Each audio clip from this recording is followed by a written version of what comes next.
Hello and welcome. In this video we're going to look at the new decks in Torq 2.0.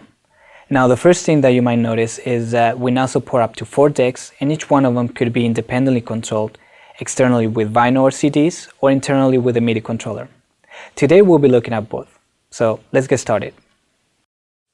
As you can see, I'm on 4 deck mode at the moment, and my decks are labeled as follow. Here on top to the left I have my deck A, to the right side of that is deck B, across from the waveform display is deck C, and then D. Torq gives you the option of working in either 2 deck mode or 4 deck mode.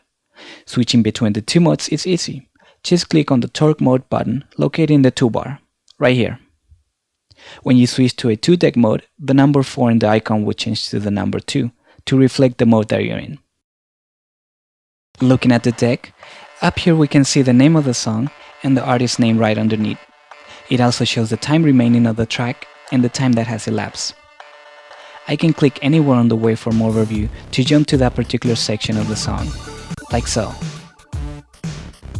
Also notice that when my song has 30 seconds remaining before it ends, Torq is gonna warn me by flashing red in the waveform overview and the waveform display. We can also add up to 5 markers or cue points on the song, allowing us to mark a particular section such as the beginning of the song, the chorus, the breakdown, or simply a particular sound effect within the song that you want to jump to later on. To set up a cue point, you simply have to put the playhead where you want the cue point to be set. Hit the set button, and then the number that you want to assign it to. Another way of doing this is by holding down Shift while clicking on the desired quick cue button. You can also update the location of the cue point. So for instance, I'm going to move my playhead forward just a little bit more. Then I'm going to hit the set button and then the same number.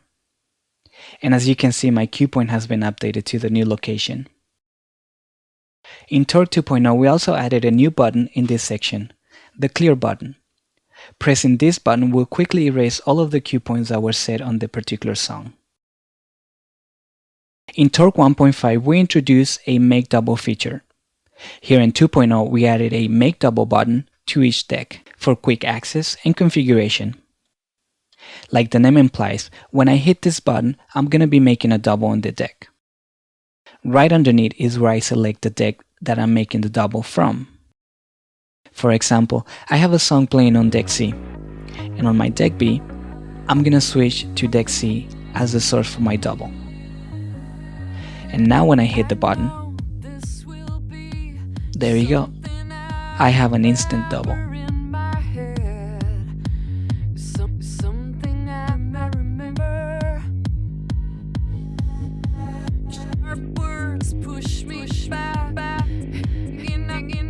Looping in Torq works in 2 ways, manual and quick loop. By default, the quick loop feature in Torq works like this. If I hit the first button, labeled number 1, Torq is going to take 1 bar and it's going to loop, like this. If I hit the number 2, Torq takes 2 bars and is going to loop them. Hitting 4, I'm making a 4-bar loop. And so on. I can change this behavior in the Torq Preferences window under the Behavior tab. I can have my quick loop set to beat as opposed to bar. I can also manually set my loop start point and set the loop end point like this, in and out. To get out of loop mode, we simply hit the loop enable button. The basic transport section is here. Play, pause, rewind, forward, rewind and advance track by 1 beat. To jump to the beginning of the track, hold down Shift and press the rewind button. Notice that when I place my cursor on a button, the tooltip window here at the bottom displays its name and any other functions, like holding down Shift and pressing forward will take us to the end of the track. I can also turn the tooltip mode off in the Preferences window under the GUI tab.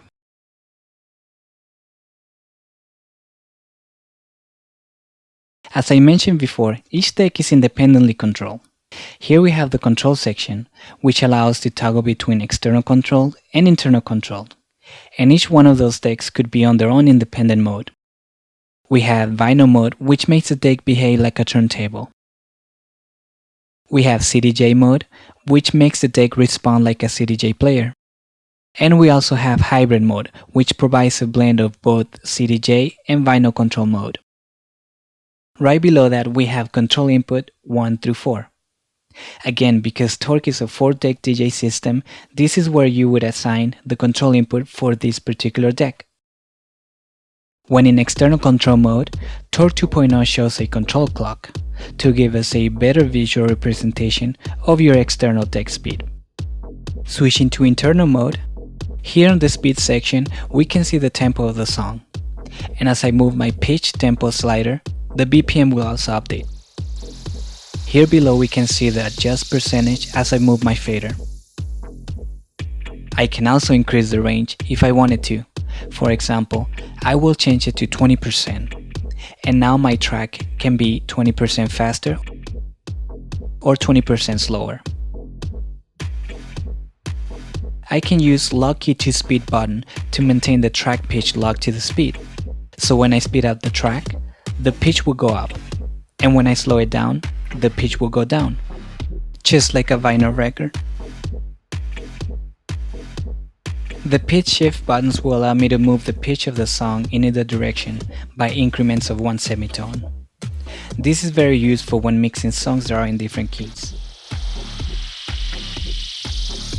Another update in 2.0 is the sync functionality of each deck. Each deck now has its own master button and sync button. By hitting the master sync button on this particular deck, it means that all tempo-based Torq functions and loop samples will follow this particular tempo, including any other decks that are set to be synced. Here, let's look at it. As I hit play on my deck B, notice that the tempo is different. But as soon as I hit the sync button, I'm not just syncing the decks, but I'm also matching the beat. As you can see, I am able to sync the decks and keep them locked. And if I move the tempo of my master deck, any other decks that are set to sync will follow this tempo change. Now it is important to know that when you're in external control mode, it doesn't work the same way. In that case, the turntable or the CD player can only be set to master. That's it for now. To learn more about Torq 2.0 and to download the 30-day trial, visit avid.com/Torq trial. Thanks for watching.